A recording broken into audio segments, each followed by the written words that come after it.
Portons toujours en ce corps la mort de Jésus, afin que la vie de Jésus soit aussi manifestée dans notre corps.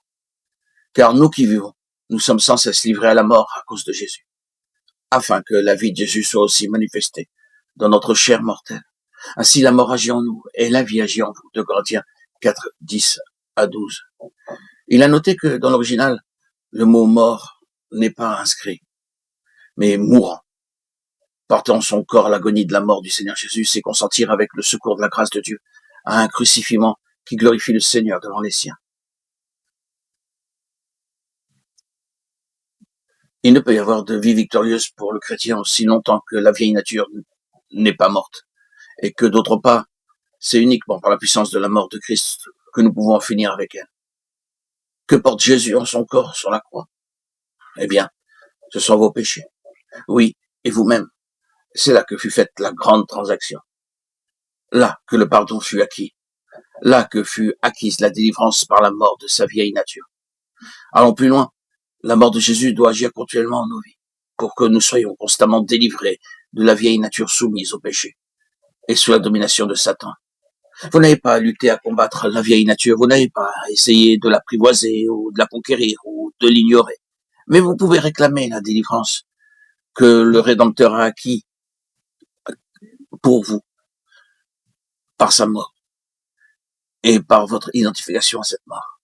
Alors, les fleuves d'eau vive jaillissent spontanément. La vie de Jésus est manifestée en notre chair mortelle. Le Saint-Esprit enseigne de façon merveilleuse les richesses, les profondeurs de cette vie vécue avec Christ en sa mort, avec le Christ mourant pour nous.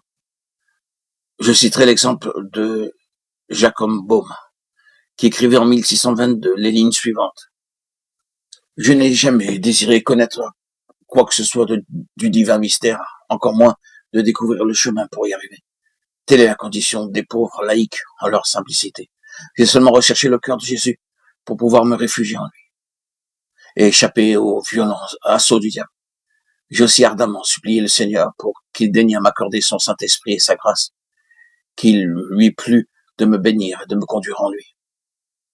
Et je me suis entièrement donné à lui, bien résolu à ne plus vivre selon ma volonté, mais selon sa volonté à lui. Qu'il daigne me conduire et me diriger jusqu'à la fin, afin que je sois son enfant, dans le Christ Jésus. De moi-même, je ne peux rien faire devant toi. Je m'enfonce, je disparais entièrement, dans tes blessures et dans ta mort. Je n'ai de refuge qu'en tes simples blessures et dans ta mort, où je descends. Fais de moi ce que tu voudras, ensevelis-moi en ta mort. Que soient brisés tes jugements sur moi, dans le sang de ton amour. Je descends en toi totalement, même si corps et âme devaient périr en cet instant. Je ne te laisserai pas aller. Bien que mon cœur dise non, cependant les désirs de mon âme tiennent fermement ta vérité, et ni la mort ni le diable ne m'arracheront aux blessures de mon sauveur. À la fin, tu seras vaincu, toi le malin. Tu lâcheras ta proie, car je la noierai dans l'amour de Jésus et demeure-y, si tu le peux.